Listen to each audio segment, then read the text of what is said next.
Fala, gente boa. Bom, a primeira foto, né? Essa foto aqui possivelmente ela foi tirada em 1911, tá? Essa foto é ali da esquina, né? Da Rua do Príncipe com a Rua de Dom Batista, né? Vocês podem reparar que tem um bonde, né? Virando a esquina, né? Então, repetindo, esse é aquele cruzamento da Rua do Príncipe com a atual Rua de Dom Batista, né? Na época, essa rua ela tinha o nome de Conselheiro Mafra, né? Ela teve esse nome de Conselheiro Mafra até os anos 40. Foi só nos anos 40 que ela passou a ter o nome de Rua Abdom Batista, né? Tem uma outra foto aqui, né? Mas na verdade mais duas, né? Essa foto aqui de cima é o trecho final da Rua do Príncipe, né? Essa foto aqui de cima ela foi batida na década de 20, né? Nos anos 20. E vocês podem reparar que lá no fundo existe o Palacete Niemeyer, né? O Palacete Niemeyer que ainda existe, né? Felizmente, né? E aqui embaixo, né? Essa foto aqui de baixo, ela foi tirada em 1904, né? Essa foto de baixo é um trecho da atual Rua 15 de Novembro, né? Então, Rua do Príncipe, né? Anos 20. E aqui a foto de baixo é um trecho, né? Da atual Rua 15 de Novembro, né? Eu tinha encerrado, né, o vídeo anterior, né? Falando, né, de uma entidade que surgiu em 1914, né? Que era a Associação Joinvilense dos Proprietários, que era uma entidade que reunia justamente os donos, né, de imóveis da cidade. Bom, eu tinha comentado, né, até cheguei a mencionar, né, que eles chegaram a publicar, né, essa entidade, ela chegou a publicar um anúncio no jornal, né, no dia do jornal Comércio de Joinville, do dia 18 de agosto de 1917. E que anúncio era esse? Qual que era o conteúdo desse anúncio? Bom, esse anúncio, tá, ele trazia três artigos, né? Essa entidade, ela tinha uma espécie de uma constituição, né? Um estatuto, né?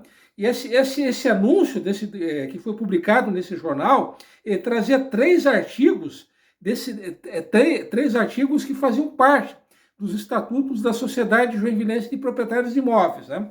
E que estatutos eram esses? Bom, o artigo 32, tá, ele determinava que um proprietário de imóvel ele teria que exigir, né, daquele que viria a ser o seu inquilino, que esse inquilino, esse futuro inquilino, ele tivesse um fiador.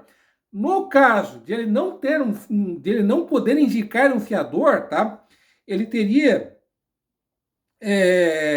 que consultar a própria Sociedade Joinvilense de Proprietários de Imóveis antes de fechar o negócio. E se ele não, e se esse dono, né, de imóvel, né, ele não consultasse essa entidade e esse inquilino viesse a dar calote, então ele que se virasse nos 30. A Sociedade Joinvilense de Proprietários de Imóveis não se responsabilizaria, né, pelas incomodações que o dono desse imóvel viria a ter, né? Bom, o artigo 33, tá? Ele afirmava, né, que havia, tá, um livro negro. O que era esse tal desse livro negro, tá? Era um caderno que trazia os nomes de todos os caloteiros, né? E esse livro negro, ele era sempre atualizado. Então, todos os dados referentes aos caloteiros, aos maus pagadores, ficavam nesse caderno, né? Então, esse caderno, ele ficava sempre à disposição dos donos de imóveis, né? E o artigo 37, tá? Ele determinava que os donos de imóveis deveriam fornecer sempre os dados relativos aos inquilinos, né? Ele também determinava, esse artigo 37, tá, que os donos de imóveis, eles teriam que, toda vez que as prestações elas fossem pagas, elas teriam que ser dado, isso teria que ser dado baixa, né? E teria que ser registrado junto, né, à Sociedade Joinvilense de Proprietários de Imóveis, né? Bom,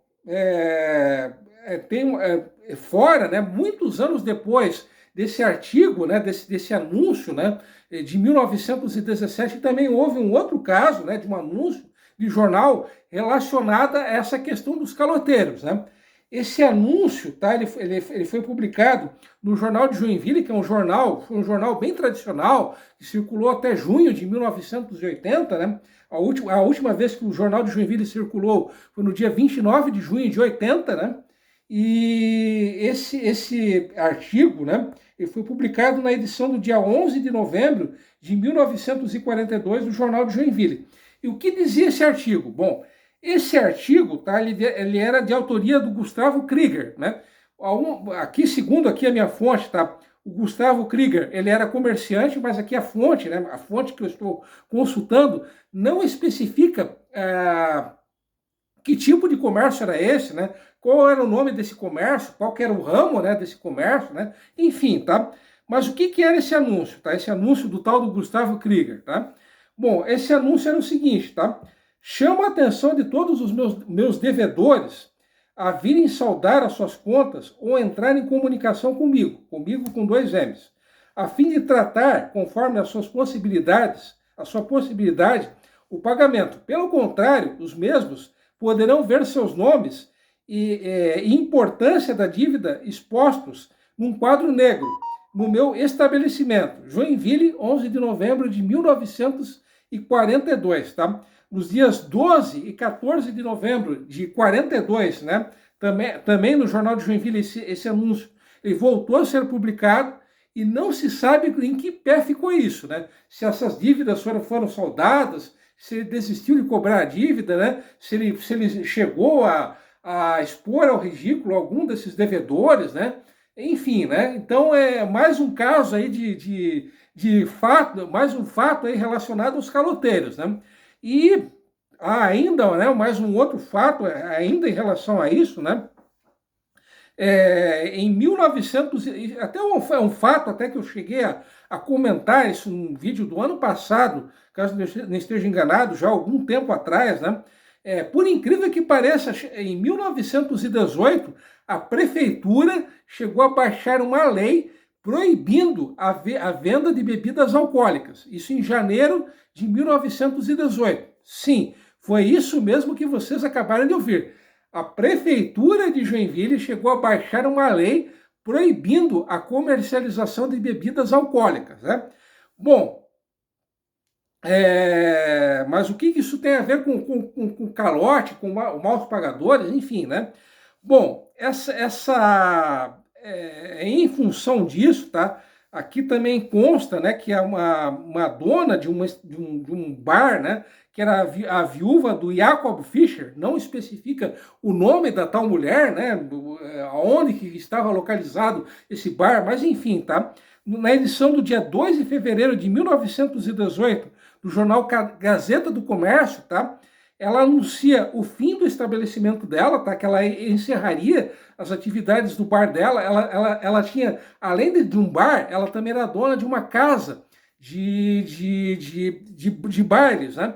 Uma coisa que eu já estava me esquecendo é que em janeiro de 1918, além dessa lei, né, que proibia o funcionamento de bares, a prefeitura também baixou uma outra lei que proibia espetáculos públicos, então bailes, reuniões públicas, né, grandes eventos públicos, eles ficaram proibidos, né, porque naquela ocasião, janeiro de 1918, estava acontecendo a Primeira Guerra Mundial, né, e como a Alemanha era um dos países inimigos, né, então se temia que poderia ser organizado algum levante contra o governo brasileiro, né? Já que Joinville era ainda lá em 1918, era uma cidade de influência maciçamente alemã. Então, é aquela típica paranoia de tempos de guerra, né? Mas enfim, voltando, né?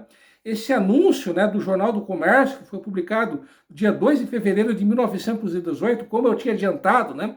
A tal da mulher, né, a tal da viúva, ela anunciava, né, que estava encerrando, né, as atividades do comércio dela, né, E ela também pedia, né, que os devedores, né, que os gloriosos caloteiros, né, saudassem as suas dívidas até o final de fevereiro daquele ano de 1918.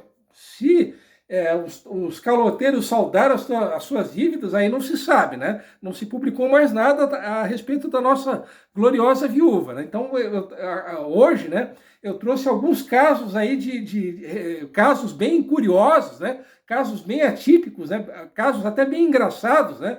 Em relação a essa questão, né, do calote, né? Dos maus pagadores, né? Das pessoas que, digamos, se esqueceram de pagar as suas dívidas, né? Que tiveram a amnésia, né? Bom, vou ficando por aqui. Esse era o nosso menu histórico da semana, né? Caso alguém tenha algum comentário a fazer, por favor, está livre para fazer esse comentário. Obviamente não, desde que obviamente não me xingue, né? Mas enfim, né? Vou ficando por aqui. Mais uma vez eu agradeço o carinho de todos vocês, né? Agradeço as novas inscrições aqui no canal, né? A chegada de mais inscritos, né? E como sempre, e tradicionalmente, fui!